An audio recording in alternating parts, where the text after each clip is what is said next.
Top 10 Best Board Games of All Time. While we live in a world of short attention spans and ever-changing online games to cater for today's generation, there is one thing that just never gets boring, that is board games.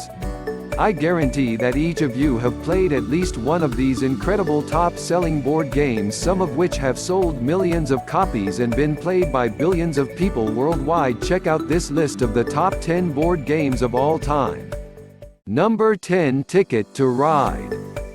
Ticket to Ride has won dozens of awards and sold over 6 million copies since its creation. It is the most popular modern board game as it takes players on a train ride across the country while they collect cards of various types of trains which allow them to own railway routes between different locations. The game is simple to learn but requires great strategy and tactics to win. The longer the train routes each player claims means the more points they accumulate. There is also a selection of destination tickets, which give players the opportunity to earn bonus points. To put it basically, each turn you draw more cards, claim a route, or get a destination ticket. It's a high-quality, modern game that everyone in the family can enjoy.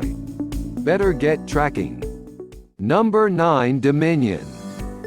Dominion is a newer board game which has grown to fame in the last 10 years. Since its release, a huge number of expansion packs have been released, making the game bigger and bigger. The original game can be played by up to 4 players and focuses on deck building. It was the game that made the concept of deck building popular, as each card interacts with the others in special ways which could lead to you winning the game. Each player starts with an identical deck of cards. The center of the board has an assortment of other cards which players can buy as they can afford them. To win requires strategy regarding how each player plays the cards in their hands and how they choose to construct their deck using the cards up for grabs. In the middle setup of the game gives you a few different options, which keeps things exciting. Have fun getting your head around this one. Number 8. Clue.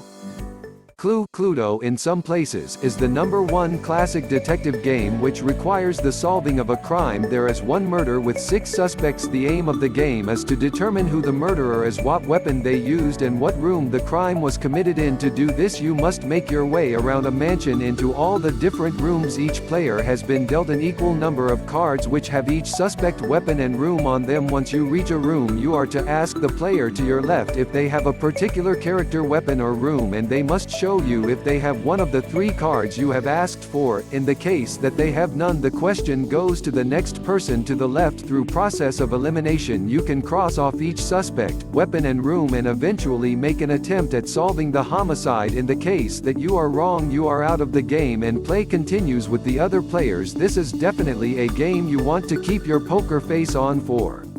Number 7. Battleship. Battleship is a classic Hasbro game which requires some luck and some strategy. It is a naval-themed game which requires a player to sink all of their opponent's battleships before they get to yours. The game is played on a 10 by 10 grid and starts with players positioning a number of different shaped and sized ships on said grid. Your aim is to strategically place your battleships to make it harder for your opponent to discover your position. From there, the excitement begins, where you and your opponent take it in turns guessing locations on the grid where you think each ship might be located. If you have a hit, your opponent yells out and you get another turn. Once a ship has been sunk, the catchphrase as advertised by Hasbro is, "You sunk my battleship." The game carries on until one player has sunk all of their opponent's battleships. The game is simple but fun, and there are endless ways to position your ships. Now there are countless versions of online battleship games which can be played all over the world. Happy firing. Number 6. Scrabble.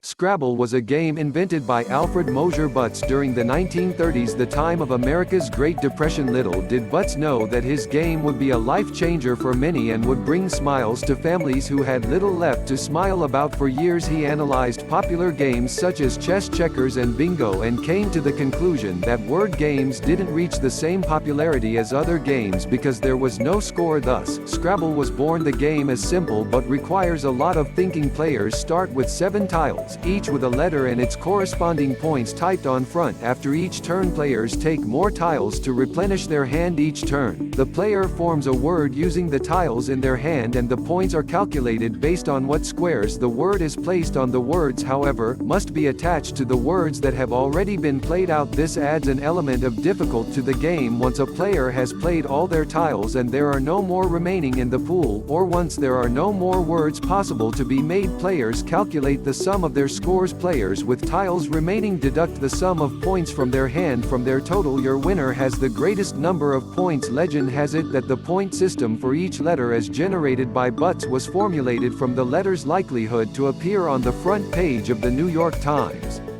Number 5. The Settlers of Catan. The Settlers of Catan puts players back in history to a time of voyages and discovery. Your ships have landed on the coast of uncharted territory and its name will be Catan. Therefore, as players, you are the Settlers of Catan. Although it isn't the most popular game in the world, it is certainly up there among the best.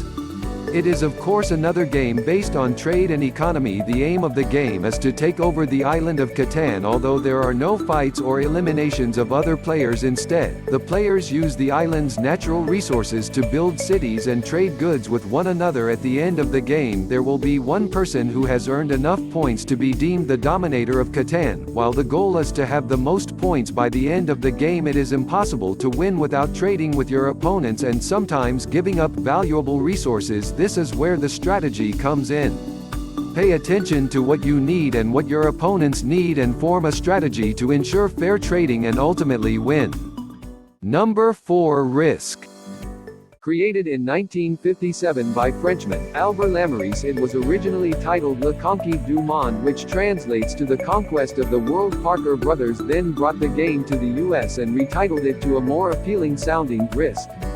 The aim of the game, however, has always remained the same: to strategically eliminate your competitors and earn control of the board's entire territory. The game took off in the 1960s and was hugely popular among high school and university students around the globe. Its rise to fame was attributed to its challenging nature, which kept the minds of young students active and engaged. Although luck does play a little part in the outcome of the game, strategy is the ultimate key to conquering the board. Aside from Monopoly, Risk has been labeled as the best game for practicing and learning skills of negotiation and strategic interaction. Happy strategizing. Number 3. Monopoly.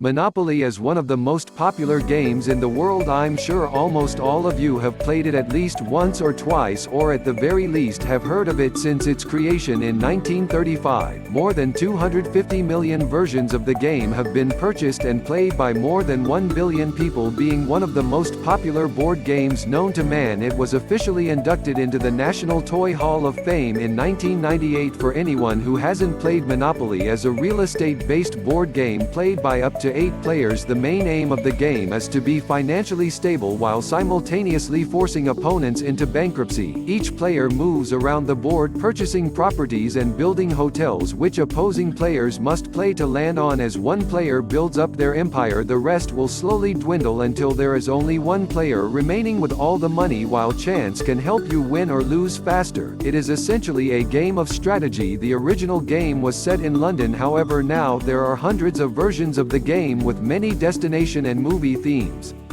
Number 2. Stratego.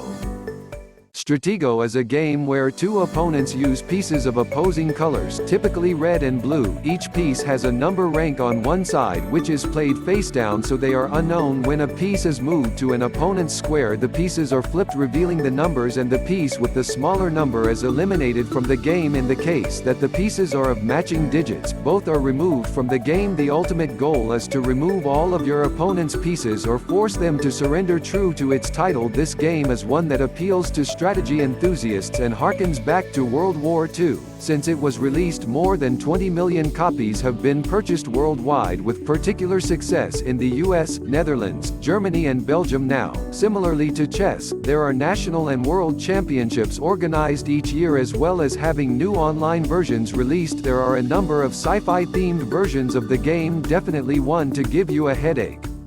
Number 1. Chess. Chess is one of the oldest and most played board games in history, played by two people on a checkered board of contrasting colors, standardly black and white, and corresponding pieces. The pieces consist of a king and queen, two bishops, knights usually depicted as horses, and rooks from the Persian word for a castle tower, and 8 pawns. Each piece moves in a different direction around the board, and the aim of the game is to corner the opponent's king. The game first appeared in India around the 6th century AD and quickly spread to Asia and Europe. It soon became known as a royal game, due to its popularity amongst the royal family, and is still played exactly the same today as it was back then. It was during the 20th century that the game underwent massive growth, which led to nationwide competition and player sponsorships. With recent mass growth in technology, a number of apps have been created allowing people to play online, accommodating international games and competitions. I'm sure back when the game was founded, it was never dreamed that it would become the phenomenon it is today.